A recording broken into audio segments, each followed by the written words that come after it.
হওয়া এই ধারণাটা শুনতে খুব সাধারণ মনে হতে পারে, কিন্তু এর মধ্যেই কিন্তু লুকিয়ে আছে অসাধারণ এক সম্ভাবনার বীজ। ভাবুন তো, যদি প্রতিদিন আগের দিনের চেয়ে মাত্র 1% উন্নতি করা যায়, বছর শেষে এর ফলটা কোথায় গিয়ে দাঁড়াবে? এই ক্ষুদ্র উন্নতির শক্তিকেই বলতে গেলে কাজে লাগিয়েছিল ব্রিটিশ সাইক্লিং দল। তারা তো আর রাতারাতি বিশ্বসেরা হয়নি, একদম না। বরং কোচের তত্ত্বাবধানে ছোট ছোট বিষয়ে অবিশ্বাস্য মনোযোগ দিয়েছিল।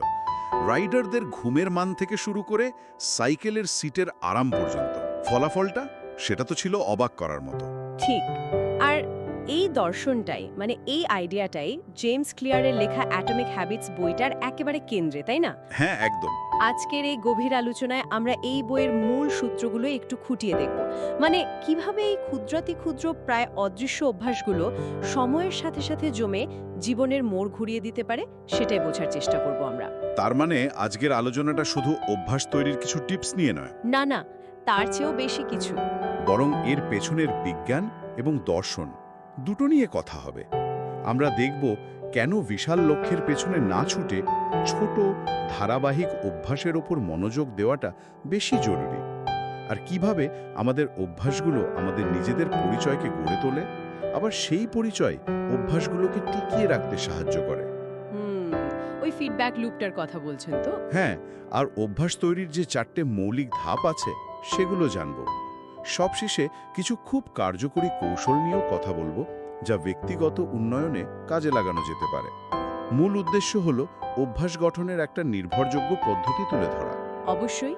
তাহলে চলুন এই পারমাণবিক বা অ্যাটমিক ক্ষুদ্র অভ্যাসের বিস্ময়কর ক্ষমতা দিয়েই শুরু করা যাক। আচ্ছা, আমরা প্রায় সবাই তো জীবনে বড় কিছু অর্জন করতে চাই, তাই না? বড় লক্ষ্য ঠিক করি, কিন্তু ক্লিয়ার বলছেন ছোট অভ্যাসের কথা, ওই 1% উন্নতির কথা। তো বড় স্বপ্নের ভিড়ে এই ছোট ছোট পদক্ষেপের উপর এত জোর দেওয়ার কারণটা কি? দেখো, বড় লক্ষ্য থাকাটা অবশ্যই জরুরি। ওটা আমাদের একটা দিশা দেখায়। কিন্তু সমস্যাটা হয় কখন?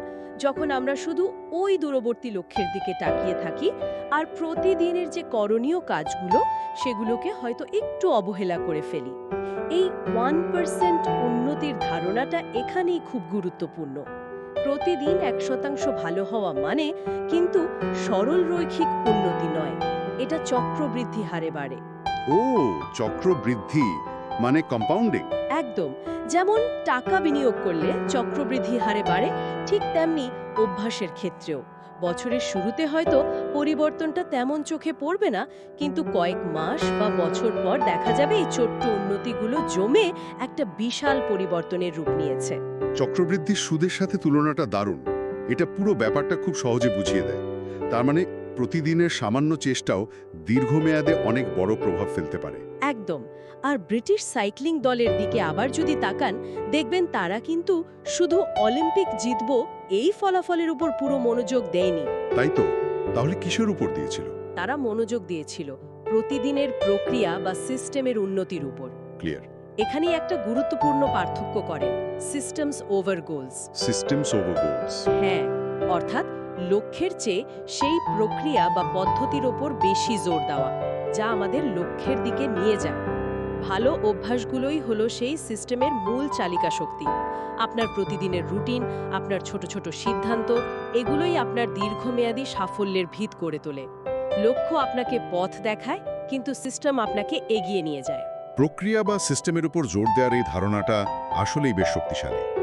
আচ্ছা, বইয়ের আরেকটা খুব গুরুত্বপূর্ণ দিক হলো অভ্যাস আর আমাদের আত্মপরিচয়ের মধ্যকার সম্পর্ক। বলা হচ্ছে অভ্যাস বদলের সবচেয়ে কার্যকর উপায় নাকি নিজের কাঙ্ক্ষিত পরিচয়কে ধারণ করা। এই বিষয়টা যদি একটু ভেঙে বলেন। এটা আসলে খুব গভীর একটা পর্যবেক্ষণ। দেখুন, আমরা সাধারণত ফলাফলের উপর ভিত্তি করে লক্ষ্য ঠিক করি। যেমন ধরুন, আমি 10 কেজি ওজন কমাবো। এটা হলো ফলাফল ভিত্তিক বা আউটকাম বেসড লক্ষ্য। হ্যাঁ, এটা তো খুবই কমন। কিন্তু ক্লিয়ার বলছেন এর চেয়ে অনেক বেশি শক্তিশালী হলো পরিচয় ভিত্তিক বা আইডেন্টিটি বেসড অভ্যাস গঠন করা। অর্থাৎ আমি একজন স্বাস্থ্য সচেতন মানুষ, এই পরিচয়টাকে নিজের মধ্যে ধারণ করা। তার কি পেতে চাই এর চেয়ে কে হতে চাই এই ভাবনার উপর জোর দেওয়া। কিন্তু এটা কিভাবে কাজ করে? এর কারণ হলো আমাদের আচরণ আর আমাদের বিশ্বাসের মধ্যে একটা সামঞ্জস্য থাকা দরকার। যখন আপনার কাজগুলো আপনার নিজের সম্পর্কে যে ধারণা সেটার সাথে মিলে যায়, তখন সেই কাজগুলো চালিয়ে যাওয়া অনেক সহজ হয়ে ওঠে। এখানে একটা দারুণ সংযোগ বা বলতে পারেন ফিডব্যাক লুপ তৈরি হয়। Feedback loop? হ্যাঁ, যেমন আপনি যদি প্রতিদিন নিয়ম করে কিছুক্ষণ বই পড়েন, তাহলে ধীরে ধীরে আপনি নিজেকে একজন পাঠক হিসেবে ভাবতে শুরু করবেন।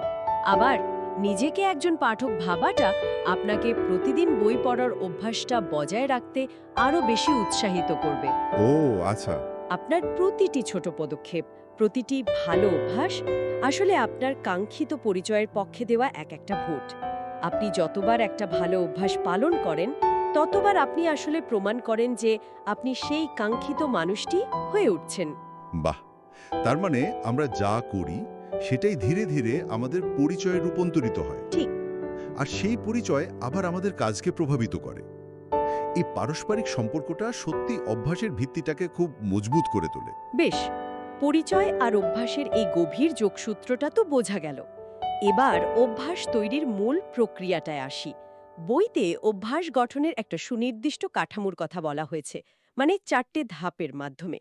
সেগুলো কি কি? হ্যাঁ, যে কোনো অভ্যাস, ভালো হোক বা মন্দ, একটা নির্দিষ্ট মনস্তাত্ত্বিক চক্র অনুসরণ করেই তৈরি হয় এবং টিকে থাকে। ক্লিয়ারাম এই চক্রটিকে 4টে ধাপে ভাগ করেছেন।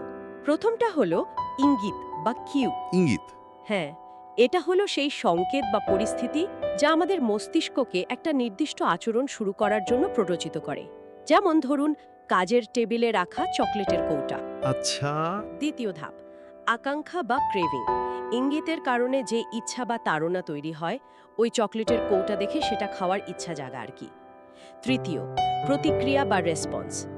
সেই তাড়নার বশে যে কাজটি করা হয়, মানে আসল অভ্যাসটি, চকলেটটা খাওয়া। আর চতুর্থ এবং শেষ ধাপ, পুরস্কার বা রিওয়ার্ড। কাজটি করার পর যে তৃপ্তি বা সন্তুষ্টি মেলে, যা মস্তিষ্ককে এই পুরো চক্রটি মনে রাখতে এবং ভবিষ্যতে আবার করতে উৎসাহিত করে। যেমন চকলেট খাওয়ার পর পাওয়া মিষ্টি স্বাদ বা সাময়িক আনন্দ। এই 4টি ধাপ মিলেই একটা হ্যাবিট লুপ বা অভ্যাসের চক্র তৈরি হয়। এই চক্রটা বুঝতে পারলে তো অভ্যাসকে নিয়ন্ত্রণ করা অনেক সহজ হওয়ার কথা, তাই না? ঠিক তাই। আর এই 4টি ধাপকে ভিত্তি করে ক্লিয়ার ভালো অভ্যাস গড়া এবং খারাপ অভ্যাস ভাঙার জন্য 4টি খুব কার্যকরী নিয়ম দিয়েছেন। এগুলো the 4 lodge of behaviour change নামে পরিচিত। নিয়মগুলো হলো: 1. ইঙ্গিতকে স্পষ্ট করুন। 2. আকাঙ্ক্ষাকে আকর্ষণীয় করুন। আকর্ষণীয় করা। 3. প্রতিক্রিয়াকে সহজ করুন, মেক ইট ইজি। এবং 4. পুরস্কারকে সন্তোষজনক করুন, মেক ইট স্যাটিসফাইং। এই নিয়মগুলো প্রয়োগ করে আমরা অভ্যাসের চক্রের প্রত্যেকটা অংশকে নিজেদের সুবিধার জন্য ব্যবহার করতে পারি। আর খারাপ অভ্যাসের ক্ষেত্রে নিয়মগুলো জাস্ট উল্টে দিতে হবে, অস্পষ্ট, অনাকর্ষণীয়, কঠিন এবং অসন্তোষজনক করে তুলতে হবে। এই 4টে নিয়ম তো অভ্যাস গঠনের একটা বেশ স্পষ্ট রোডম্যাপ দিচ্ছে। এবার যদি এই নিয়মগুলোকে বাস্তবে কাজে লাগানোর কিছু কৌশল নিয়ে আলোচনা করা যায়, যেমন প্রথম নিয়মটা স্পষ্ট করুন। ভালো অভ্যাসের ইঙ্গিতগুলোকে স্পষ্ট করার জন্য কি করা যেতে পারে? স্পষ্ট করুন নিয়মটার মূল কথা হলো, আপনি যে ভালো অভ্যাসটা করতে চান তার ইঙ্গিত বা সংকেত যেন আপনার চোখের সামনে থাকে, সহজে নজরে পড়ে। ধরুন, প্রতিদিন সকালে ভিটামিন খেতে মনে থাকে না। হ্যাঁ, এটা অনেকেরই সমস্যা। তাহলে ভিটামিনের বোতলটা বেসিনের পাশে বা ধরুন চায়ের কাপের পাশে রাখুন, যেখানে সকালে আপনার চোখ পড়বেই পড়বে। এটাই হলো পরিবেশ ডিজাইন করা।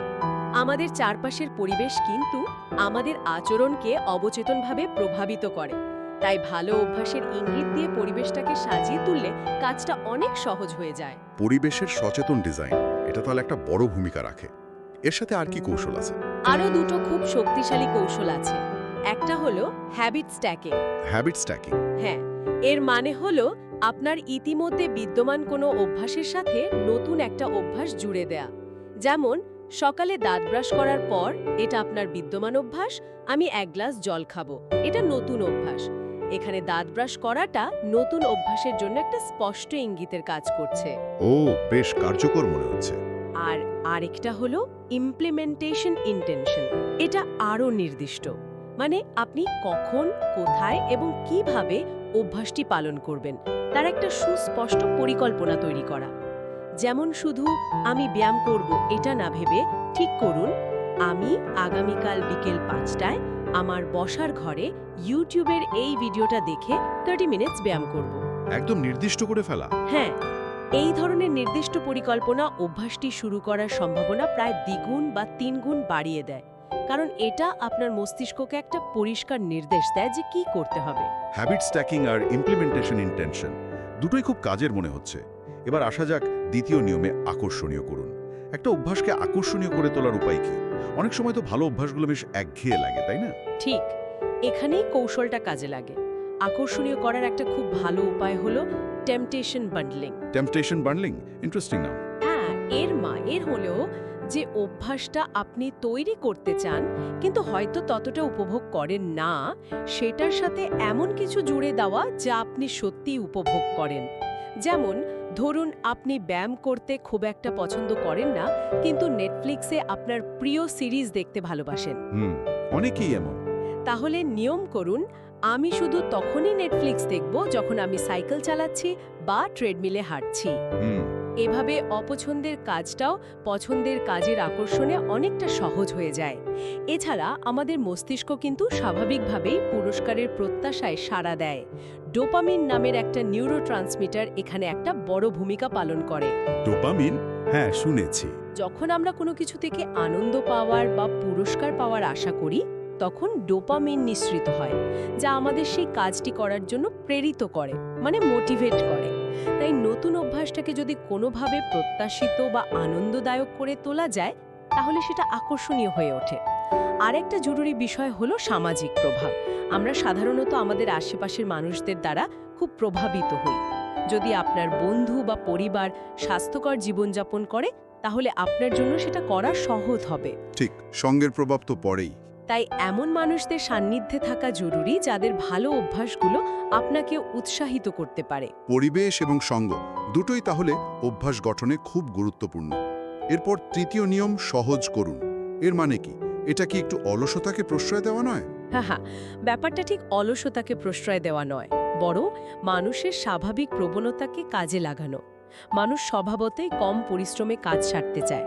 একে বলা হয় সর্বনিম্ন প্রচেষ্টার নীতি বা law of least effort. Law of least effort. হ্যাঁ, তাই যে অভ্যাসটা গড়তে চাইছেন সেটা শুরু করার পথে যত বাধা আছে সেগুলো সরিয়ে দিন, আর যে খারাপ অভ্যাস ছাড়তে চাইছেন তার পথে বাধা তৈরি করুন। যেমন যদি রাতে টিভি দেখার নেশা কমাতে চান তাহলে শোবার ঘর থেকে টিভিটা সরিয়ে ফেলুন। কঠিন কিন্তু কার্যকর। অথবা প্রতিবার দেখার পর রিমোটের ব্যাটারি খুলে অন্য কোথাও রেখে দিন। একটু কষ্টকর করে তোলা আর কি। ভালো অভ্যাস যেমন ফল খাওয়া বাড়াতে চাইলে ফল কেটে চোখের সামনে রাখুন। সহজ করাই হলো মূল লক্ষ্য। বাধা কমানো বা বাড়ানো দারুণ কৌশল, কিন্তু অনেক সময় তো শুরু করতেই ইচ্ছা করে না। কাজটা সহজ হলেও ওই যে জড়তা। ঠিক, এই শুরু করার জড়তা কাটানোর জন্য ক্লিয়ার একটা অসাধারণ নিয়ম দিয়েছেন, 2 মিনিটের নিয়ম। 2 মিনিটের নিয়ম। নিয়মটা হলো যে কোনো নতুন অভ্যাস শুরু করার সময় সেটাকে এমনভাবে সংকুচিত করুন যাতে কাজটা করতে 2 মিনিটের বেশি না লাগে। যেমন প্রতিদিন বই পড়ব, এই লক্ষ্যটা শুরুতে কঠিন মনে হতে পারে। হ্যাঁ, মনে হয়। তার বদলে শুরু করুন প্রতিদিন শোবার আগে বইয়ের একটা পাতা পড়ব দিয়ে, শুধু একটা পাতা। অথবা প্রতিদিন দৌড়াতে যাব না ভেবে ভাবুন দৌড়ানোর জুতোটা পরব, শুধু পড়া পর্যন্ত। বাহ, এটা তো খুব সম্ভব। মূল লক্ষ্য হলো কাজটা শুরু করা। একবার শুরু করে দিলে মোমেন্টাম বা গতি জড়তার কারণে কাজটা চালিয়ে যাওয়া সহজ হয়। 2 মিনিটের এই ছোট কাজটা ধীরে ধীরে বড় অভ্যাসে পরিণত হতে পারে। এছাড়াও কিছু অভ্যাসকে অটোমেট বা স্বয়ংক্রিয় করে ফেলাও খুব কার্যকর। যেমন মাসের নির্দিষ্ট তারিখে অটোমেটিক্যালি সেভিংস অ্যাকাউন্টে টাকা ট্রান্সফার সেট করে রাখা। 2 মিনিটের নিয়মটা সত্যিই খুব বাস্তবসম্মত, বিশেষ করে যখন কোনো কাজে হাত দিতে আলসেমি লাগে। এবার আসি চতুর্থ এবং শেষ নিয়মে, সন্তোষজনক করণ। তাৎক্ষণিক সন্তুষ্টির উপর এত জোর কেন দেওয়া হচ্ছে? কারণ আমাদের মস্তিষ্ক তাৎক্ষণিক ফলাফলের প্রতি অনেক বেশি আকৃষ্ট। এটাই আচরণের মূল চালিকা শক্তি বা cardinal rule of behaviour change. সমস্যাটা হলো অনেক ভালো অভ্যাসের সুফল পেতে কিন্তু সময় লাগে। যেমন নিয়মিত ব্যায়ামের ফল পেতে কয়েক মাস লেগে যেতে পারে। ঠিক, ধৈর্য রাখা কঠিন হয়ে পড়ে। অন্যদিকে অনেক খারাপ অভ্যাসের আনন্দটা কিন্তু তাৎক্ষণিক, যেমন ধূমপান বা ফাস্টফুড খাওয়া। এই অসামঞ্জস্যের কারণে ভালো অভ্যাস টিকিয়ে রাখা কঠিন হয়ে পড়ে। তাই ভালো অভ্যাসের সাথে একটা তাৎক্ষণিক সন্তুষ্টি বা পুরস্কার জুড়ে দেওয়াটা খুব জরুরি। কিন্তু ভালো অভ্যাসের জন্য তাৎক্ষণিক পুরস্কারের ব্যবস্থা করা যায় কিভাবে? মানে ব্যায়াম করে তো আর সাথে সাথে সিক্স প্যাক হয় না। হা হা হা, তা হয় না। তবে একটা খুব জনপ্রিয় এবং কার্যকর পদ্ধতি হলো হ্যাবিট ট্র্যাকিং। হ্যাবিট ট্র্যাকিং মানে অভ্যাসগুলো লিখে রাখা। হ্যাঁ, অনেকটা তাই। আপনি প্রতিদিন যে অভ্যাসগুলো পালন করছেন সেগুলোর একটা হিসাব রাখা, ডায়েরিতে টিক দিয়ে, ক্যালেন্ডারে মার্ক করে বা কোনো অ্যাপ ব্যবহার করে। যখন আপনি দেখেন যে আপনি টানা কয়েকদিন বা কয়েক সপ্তাহ ধরে একটা কাজ করে চলেছেন, তখন এই যে দৃশ্যমান অগ্রগতি, এটাই একটা বড় পুরস্কারের মতো কাজ করে। ও আচ্ছা, নিজের অগ্রগতিটাই একটা রিওয়ার্ড। একদম, এটা আত্মবিশ্বাস বাড়ায় এবং চালিয়ে যেতে উৎসাহিত করে। এই টানা কাজ করে যাওয়ার বিষয়টাকে স্ট্রিক বলা হয়, মানে অভ্যাসের ধারাবাহিকতা বজায় রাখা। এই স্ট্রিক ভাঙতে না চাওয়ার যে মানসিকতা, সেটাও একটা বড় চালিকা শক্তি হয়ে ওঠে। আরেকটা ভালো উপায় হলো একজন অ্যাকাউন্টেবিলিটি পার্টনার থাকা। অ্যাকাউন্টেবিলিটি পার্টনার মানে দায়বদ্ধ সঙ্গী। হ্যাঁ, এমন একজন বন্ধু বা সঙ্গী যার কাছে আপনি আপনার অগ্রগতির জন্য দায়বদ্ধ থাকবেন। কাউকে কথা দিলে বা কারো কাছে জবাবদিহি করতে হলে অভ্যাসটা চালিয়ে যাওয়ার সম্ভাবনা অনেক বেড়ে যায়। এই 4টি নিয়ম আর তার সাথে যুক্ত কৌশলগুলো তো অভ্যাস গঠনের একটা বেশ সম্পূর্ণ কাঠামো তৈরি করে দিচ্ছে। কিন্তু অনেক সময় দেখা যায় দারুণভাবে শুরু করার পরেও কিছুদিন পর আগ্রহ বা প্রেরণা কমে যায়। দীর্ঘ সময় ধরে এই মোটিভেশনটা ধরে রাখার উপায় কি? আর এখানে মেধা বা প্রতিভার ভূমিকায় বা কতটুকু? দেখুন, প্রেরণা বা মোটিভেশন কিন্তু সবসময় একরকম থাকে না, এটা ওঠানামা করে। এখানেই অভ্যাসের আসল শক্তি। অভ্যাস থাকলে মোটিভেশন কম থাকলেও কাজটা চালিয়ে যাওয়া যায়। তবে প্রেরণা টিকিয়ে রাখার জন্য ক্লিয়ার গোল্ডলক্স নীতি অনুসরণের কথা বলেছেন। গোল্ডিলক্স, সেই রূপকথার? হ্যাঁ, সেই কনসেপ্টটাই। এই নীতি অনুযায়ী আমরা তখনই সবচেয়ে বেশি অনুপ্রাণিত থাকি যখন আমরা এমন কোনো চ্যালেঞ্জের মুখোমুখি হই যা আমাদের বর্তমান সামর্থ্যের ঠিক সীমানায় থাকে। মানে কাজটা খুব সহজও নয়, আবার অতিরিক্ত কঠিনও নয়, জাস্ট রাইট। আচ্ছা, খুব সহজ কাজ একঘেয়েমি তৈরি করে, বোরিং লাগে। আর খুব কঠিন কাজ হতাশা করে তোলে, মনে হয় পারবো না। তাই এমন কাজ বা চ্যালেঞ্জ বেছে নিতে হবে যা আপনাকে কিছুটা স্ট্রেচ করে, মানে আপনার সামর্থ্যকে একটু বাড়াতে সাহায্য করে, কিন্তু নাগালের বাইরে মনে হয় না। তার মানে কাজটা যথেষ্ট চ্যালেঞ্জিং হতে হবে যাতে আগ্রহটা থাকে, কিন্তু অসম্ভব মনে না হয়। আচ্ছা, আর প্রতিভার বিষয়টা? সাফল্য পেতে কি প্রতিভাবান হওয়াটা খুব জরুরি? প্রতিভা হয়তো কাউকে শুরুতে কিছুটা অ্যাডভান্টেজ দিতে পারে, ঠিক, কিন্তু ক্লিয়ার জোর দিয়েছেন যে দীর্ঘমেয়াদী সাফল্যের জন্য প্রতিভার চেয়ে অনেক বেশি জরুরি হল ধারাবাহিক প্রচেষ্টা। আর শুধু প্রচেষ্টা নয়, সঠিক কৌশল অবলম্বন করে অনুশীলন করা, যাকে বলা হয় সুচিন্তিত অনুশীলন বা ডেলিবারেট প্র্যাকটিস। Deliberate practice. হ্যাঁ, অর্থাৎ উদ্দেশ্যমূলকভাবে মনোযোগ সহকারে নিজের দুর্বল জায়গাগুলোয় কাজ করা। আসল কথা হলো ধারাবাহিকতা বা কনসিস্টেন্সি। প্রতিদিন অল্প অল্প করে এগিয়ে যাওয়া, হোঁচট খেলেও আবার উঠে দাঁড়ানো। ব্যর্থতা বা পিছিয়ে পড়া তো খুবই স্বাভাবিক, তাই না? অবশ্যই। কিন্তু গুরুত্বপূর্ণ হলো হাল ছেড়ে না দিয়ে যত দ্রুত সম্ভব আবার নিজের ট্র্যাকে ফেরা। একটা দিন বাদ গেলে ঠিক আছে, পরের দিন আবার শুরু করা। নেভার মিস টুয়াইস, এটাও একটা খুব কার্যকর মানসিকতা। কিন্তু অভ্যেসের কি কোনো খারাপ দিকও থাকতে পারে? মানে অতিরিক্ত অভ্যস্ত হয়ে পড়া, এটা কি সমস্যাজনক হতে পারে? হ্যাঁ, এটাও একটা খুব গুরুত্বপূর্ণ বিষয় যা ক্লিয়ার তার বইতে উল্লেখ করেছেন। অভ্যাস যখন অত্যন্ত স্বয়ংক্রিয় বা অটোমেটিক হয়ে যায়, তখন আমরা আর সেটা নিয়ে সচেতনভাবে ভাবি না। এটা একদিকে যেমন আমাদের এনার্জি বাঁচায়, কিন্তু অন্যদিকে এটা আমাদের নতুন ধারণা গ্রহণ করতে বা পরিবর্তিত পরিস্থিতির সাথে মানিয়ে নিতেও বাধা দিতে পারে। মানে আমরা অভ্যাসের দাস হয়ে পড়তে পারি। কিছুটা সেরকমই, যা আমাদের সৃজনশীলতা বা নমনীয়তা কমিয়ে দেয়। তাই মাঝে মাঝে থামা জরুরি, নিজের অভ্যাসগুলোকে পর্যালোচনা করা, নিজেকে প্রশ্ন করা দরকার, এই অভ্যাসগুলোকে এখনো আমার লক্ষ্য পূরণে সাহায্য করছে নাকি এগুলো আমাকে একটা নির্দিষ্ট গণ্ডির মধ্যে আটকে ফেলছে। এই আত্মপ্রতিফলন এবং প্রয়োজনে অভ্যাস পরিবর্তন বা পরিমার্জন করার মানসিকতা থাকাটাও দীর্ঘমেয়াদী উন্নতির জন্য খুবই অপরিহার্য। তাহলে আজকের এই পুরো আলোচনার মূল নির্যাস যদি এক কথায় বলি, জীবনের বড় পরিবর্তন আনার জন্য কিন্তু অতিকায় পদক্ষেপের দরকার নেই, একদমই না। বরং দরকার ছোট পারমাণবিক পর্যায়ের অভ্যাসের, যা নিয়মিত চর্চা করা হয় এবং যা আমাদের কাঙ্ক্ষিত পরিচয়ের সাথে সঙ্গতিপূর্ণ। ঠিক। আর এই অভ্যাসগুলো গড়ে তোলার জন্য প্রয়োজন একটা বিজ্ঞানসম্মত পদ্ধতি, ইঙ্গিতকে স্পষ্ট করা, আকাঙ্ক্ষাকে আকর্ষণীয় করা, প্রতিক্রিয়াকে সহজ করা এবং পুরস্কারকে সন্তোষজনক করা। এর সাথে পরিবেশ ডিজাইন, হ্যাবিট স্ট্যাকিং, 2 মিনিটের নিয়ম, হ্যাবিট ট্র্যাকিংয়ের মতো কৌশলগুলো যোগ করলে সাফল্যের সম্ভাবনা অনেক বেড়ে যায়।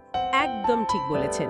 মূল বার্তা হলো ছোট ছোট পদক্ষেপের সম্মিলিত শক্তি, ধারাবাহিকতা এবং একটি কার্যকর সিস্টেম বা প্রক্রিয়া অনুসরণ করলে অসাধারণ ফলাফল অর্জন করা সম্ভব। আর এটা শুধু ব্যক্তিগত জীবনে নয়, আমার মনে হয় যে কোনো ক্ষেত্রেই প্রযোজ্য।